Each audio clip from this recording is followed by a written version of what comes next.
We must understand clearly when we talk about capitalism, who are the capitalists? As if we understand that there are only a few people who own and control the means of production in the society, then we begin to understand that there are a few capitalists.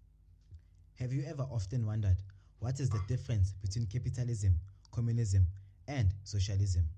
Capitalism is an economic and a political system that favors privatization, individualism, and a free market system, where companies and individuals own the resources and determine the value based on supply and demand, free from government influence.